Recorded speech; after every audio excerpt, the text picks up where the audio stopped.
Kuliah Kerja Nyata atau KKN adalah salah satu kegiatan yang wajib dilaksanakan oleh setiap mahasiswa untuk mengembangkan dirinya dan mengabdi kepada masyarakat. KKN merupakan kegiatan yang tersistematik, terprogram dengan rapi, dan mengharuskan adanya perencanaan, penyusunan, pelaksanaan, pelaporan, dan pengevaluasian sehingga nantinya KKN tidak merupakan kegiatan yang serabutan tetapi merupakan kegiatan ilmiah dan mencerminkan akan dunia kampus yang kesemuanya harus didasarkan pada kaidah-kaidah keilmiahan. Saat ini ada berapa jumlah mahasiswa, Pak? Kalau di UIN sekarang jumlahnya sekitar 15 ribuan. 15 ribuan ya? Potensi besar gitu ya? Dari 9 fakultas. Sekarang sudah ada fakultas baru selama UIN. Kita baru 2 tahun ke UIN. Ada penambahan fakultas baru, termasuk Saintek, Psikologi, Fakultas Ekonomi dan Bisnis Islam, dan Fakultas Sosial dan Ilmu Politik, dan Ilmu Pemerintahan. Artinya adopsi dari Posdaya berbasis ini di UIN Banda Aceh nanti ini dalam waktu kapan nih, Pak? Saya sudah kemarin itu kan belum kita anggarkan. Iya. Tapi kemudian ada peluang revisi dana perjalanan kan dikurangi sekarang untuk semua kementerian. 64%, tinggal 36%. Jadi yang dikurangi ini bukan dikurangi dipotong untuk kembali ke negara, tapi diselip kepada program lain. Saya sudah mencoba untuk memprogramkan, jadi kemarin revisi alhamdulillah sudah bisa diterima walaupun sedikit. Kita memulai untuk mengembangkan Posdaya ini. UIN Ar-Raini Aceh merupakan salah satu perguruan tinggi yang juga melaksanakan KKN dan mewajibkan adanya pelaporan kegiatan yang telah dilaksanakan. Laporan kegiatan KKN tersebut nantinya akan disusun berdasarkan hasil realisasi dan pelaksanaan lapangan terhadap permasalahan dan potensi yang ada dalam atau lingkungan desa. Tim TV Posdaya melaporkan. Kuliah Kerja Nyata tematik Posdaya yang dilakukan oleh mahasiswa Trilogi Jakarta merupakan bentuk pengabdian terhadap masyarakat. Selain itu, ajang ini juga dapat dijadikan tempat untuk mengaplikasikan sejumlah ilmu yang sudah mereka dapatkan di perguruan tinggi. Dengan tema pemberdayaan masyarakat lingkar kampus untuk mensejahterakan masyarakat, mahasiswa diharapkan sungguh-sungguh melaksanakan KKN tematik Posdaya. Kali ini kita akan fokuskan di lingkar kampus, di masyarakat lingkar kampus. Jadi pemberdayaan masyarakat lingkar kampus untuk mewujudkan keluarga yang sejahtera. Kita tidak ingin yang terlalu jauh dulu, kita ingin optimalkan masyarakat yang ada di sekitar kampus, bahwa Universitas Trilogi memiliki impact langsung terhadap masyarakat sekitar kampus. Apalagi kami diamanahi dari Yayasan Mandiri supaya masyarakat terdekatlah yang seharusnya lebih tahu dan lebih kenal kita. Justru kita harus mendorong masyarakat yang paling dekat dan memberikan dampak yang signifikan baik dari sisi informasi, pengetahuan, dan juga ekonomi. KKN tematik perlu menyisipkan konsep Posdaya karena program pos pemberdayaan keluarga merupakan bentuk perbaikan tridharma perguruan tinggi.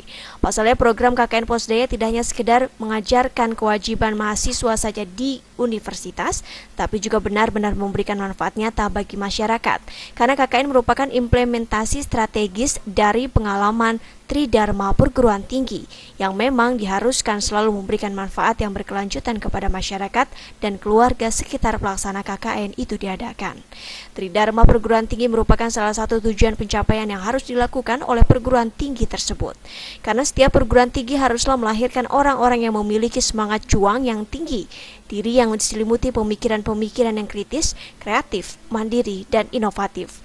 Dapat dinyatakan bahwa tridharma perguruan tinggi adalah salah satu tanggung jawab yang harus ditopang penuh oleh seluruh mahasiswa. Baskoro dan Intan Mangun, TV Posdaya melaporkan. Indonesia saat ini masih mengimpor kedelai dari beberapa negara. Namun tahukah Anda bahwa kedelai hasil produksi Indonesia tidak kalah dari produk luar negeri? Wakil Bupati Grobogan Ice Baskoro mengaku produksi kedelai asal wilayahnya merupakan salah satu kedelai unggulan yang mampu bersaing dengan produk dari luar negeri, terutama dari negeri Paman Sam.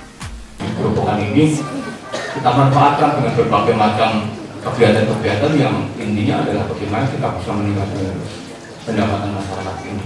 Bagaimana kita bisa memanfaatkan hasil pertanian ini yang bermanfaat. tidak hanya petani ngambil selesai dijual, tidak. Namun bagaimana kita bisa meningkatkan pendapatan petani ini?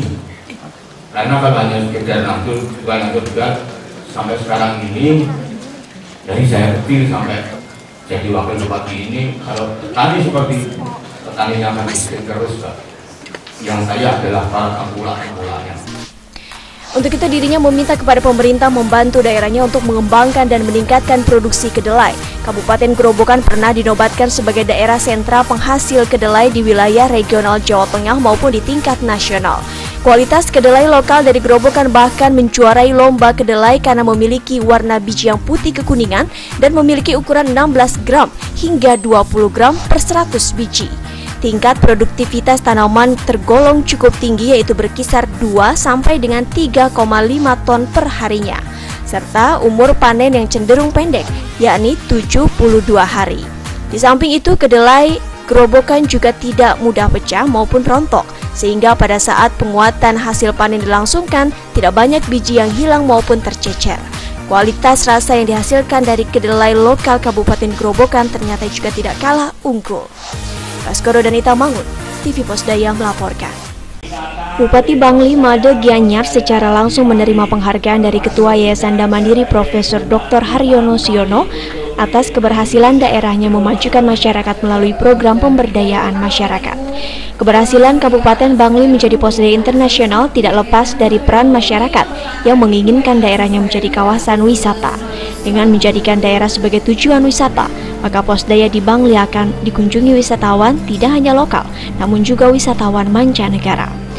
Made Gianyar menjelaskan menjadikan Posdaya internasional dengan modal daerah wisata memang tidak mudah, sebab masyarakat juga harus memiliki kreativitas, terutama dalam bidang kerajinan. Upaya yang dilakukan yakni melatih masyarakat menguasai bahasa asing, serta terampil membuat kerajinan khas daerah untuk kemudian dipasarkan. Pertama karena Bali itu adalah daerah wisata. Sebelum Posdaya ini berdiri, sebenarnya daerah-daerah wisata, utamanya desa wisata itu sudah ada.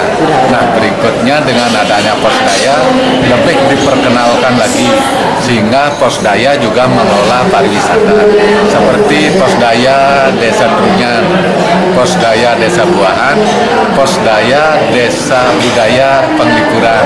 Nah, sehingga dengan ikutnya Posdaya ini, apabila ada kunjungan-kunjungan dari masyarakat internasional sehingga datang ke Kabupaten Bangli. Dulu 30 utusan atase atau perwakilan negara-negara di dunia datang ke Kabupaten Bangli melihat Posdaya yang ada di sana. Dengan Posdaya, saat ini rata-rata setiap tahun jumlah wisatawan yang berkunjung ke Bangli terus meningkat.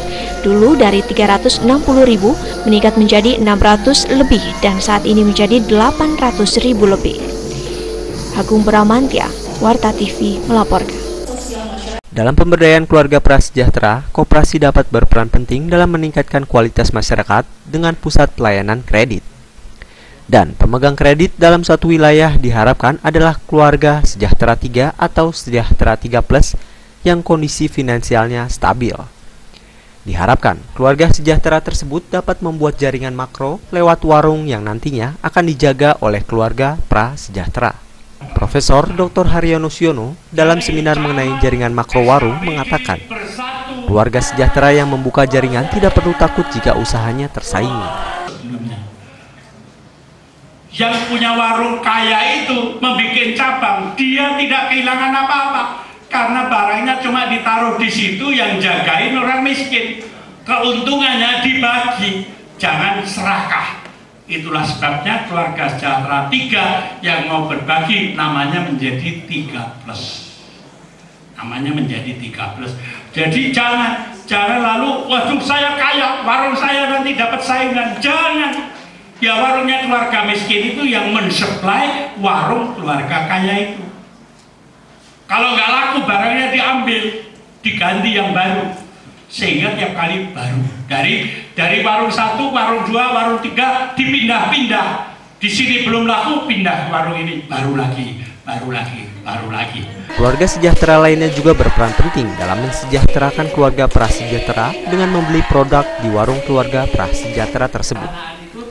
Lambat laun, jika usaha keluarga prasejahtera tersebut laris, maka keluarga prasejahtera tersebut akan beralih menjadi keluarga sejahtera dan membuka cabang baru yang suplainya berasal dari keluarga sejahtera 3 sebelumnya, sehingga keluarga sejahtera 3 sebelumnya tidak perlu merasa tersaingi. Tim TV Pos Daya melaporkan. Indonesia tidak perlu takut menghadapi masyarakat ekonomi ASEAN atau MIE 2015. Pemerintah bahkan optimis Indonesia bisa menjadi pelaku, bukan sekedar menjadi pasar. Indonesia sudah melakukan berbagai persiapan penting menyambut pembentukan MIE. Bahkan pemerintah mengklaim Indonesia yang paling siap dalam menghadapi MIE. Buktinya, hingga Agustus 2014, capaian cetak biru MIE Indonesia di tingkat nasional telah mencapai 8,5%. Sementara, scorecard rata-rata ASEAN dalam pencapaian MIE adalah 82,1%. Indonesia sudah meratifikasi 115 perjanjian dari 138 perjanjian ekonomi ASEAN yang meliputi bidang perdagangan, barang jasa, dan jasa serta investasi. Kini, Indonesia sedang meratifikasi 23 perjanjian terkait perdagangan jasa. Tidak hanya itu, Indonesia juga sudah mengalahkan 43 proyek infrastruktur dan logistik melalui program MP3EI, serta Sistem Logistik Nasional. Ini termasuk pembangunan rel kereta api di 5 pulau besar, serta sistem transportasi massal di 6 kota besar di Indonesia. Selain itu, Menteri Tenaga Kerja dan Transmigrasi saat dijumpai di Universitas Trilogi juga mengatakan telah menggandeng Kadin Indonesia untuk terus meningkatkan sosialisasi mengenai masyarakat ASEAN kepada berbagai kalangan masyarakat. Tujuannya untuk meningkatkan kesadaran dan pengetahuan masyarakat mengenai masyarakat ASEAN, khususnya masyarakat ekonomi ASEAN. Sosialisasi dilakukan dalam bentuk seminar tentang masyarakat ASEAN ke berbagai daerah, kuliah umum ke berbagai kampus, penerbitan majalah, menggandeng media briefing, serta membentuk pusat studi ASEAN di sejumlah universitas. Baskoro, Warta TV melaporkan.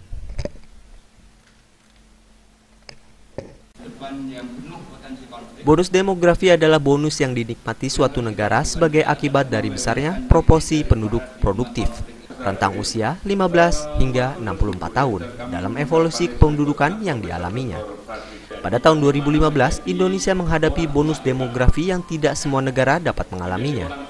Namun, bonus demografi dapat menjadi pisau bermata dua yang mendatangkan malapetaka bila sebuah negara tidak bijak dalam menghadapinya.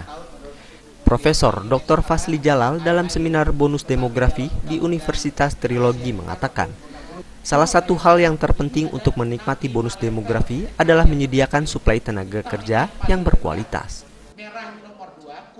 71% dari pengangguran itu di anak-anak remaja itu.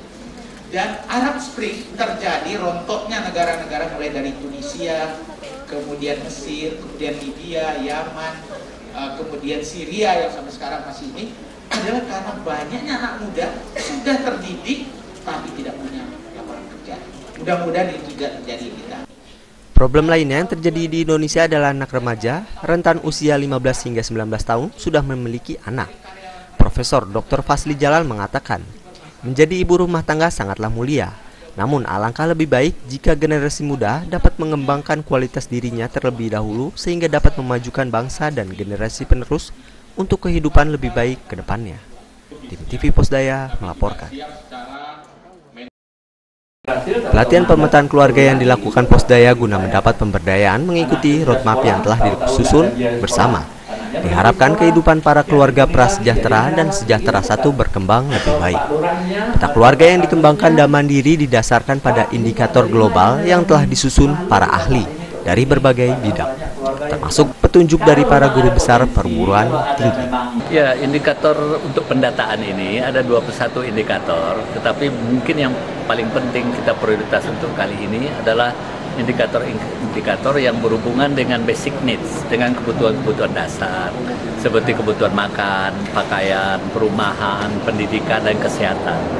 Itu kebutuhan-kebutuhan dasar itu yang kita lihat, tetapi di dalam pendataannya kita lihat kebutuhan-kebutuhan yang lebih tinggi juga kita lihat, tapi nanti perhatian kita lebih kepada kebutuhan dasar itu. Pak? Biasanya dalam pendataan yang sering terjadi kesalahan ini seperti apa, Pak? Ya, kesalahan itu adalah kekeliruan karena kolomnya itu cukup banyak ya. Mestinya harus diisi pada kolom 5, terisikan pada kolom 6. Kadang tanda-tandanya itu harusnya tanda centang, keliru dibuat tanda silang. Itu pengaruhnya jadi besar. Kalau tanda silang berarti keluarga itu bermasalah untuk pertanyaan pada kolom itu. Nah, karena itu di dalam mekanismenya tahapan keluarga dimulai dari keluarga prasejahtera, yaitu keluarga yang belum mampu memenuhi kebutuhan dasar yang sangat minim seperti kesehatan, pendidikan, pekerjaan, dan lingkungannya. Sehingga keluarga prasejahtera belum tentu miskin dalam pengertian biasa seperti tidak memiliki uang. Mereka mungkin saja memiliki uang tapi rentan jatuh miskin jika tidak dibantu dalam program pemberdayaan. Tim TV Posdaya melaporkan. Perhatian khusus untuk para lanjut usia atau lansia sedang digagas oleh pihak-pihak berwenang demi menciptakan kesejahteraan hidup para lansia. Hal ini tentunya berkat dari keadaan lansia yang semakin melemah dalam kondisi fisik dan pikiran pada umumnya. Namun bukan hanya itu saja. Perhatian khusus pada lansia juga dilakukan untuk memperkuat keutuhan bangsa, mengingat pada satu pernyataan yang menyebutkan lansia adalah aset dalam pembangunan. Untuk meningkatkan pelayanan yang memadai bagi kesejahteraan lanjut usia, haruslah memiliki koordinasi sebagai pelaksana untuk mendukung pengkajian instrumen perundang-undangan dan penelitian implementasi kebijakan terhadap lansia, sehingga perlindungan terhadap hak-hak mereka bisa terjaga. Dengan tonggak-tonggak sehingga kursi rodanya tidak bisa lewat. Bupati, gubernur yang memberi instruksi seperti itu akan kita kirim para lansia untuk sowan agar patok-patoknya dicabut sehingga pemakai kursi roda yang lansia atau disabilitas dapat mempergunakan kursi rodanya dengan baik.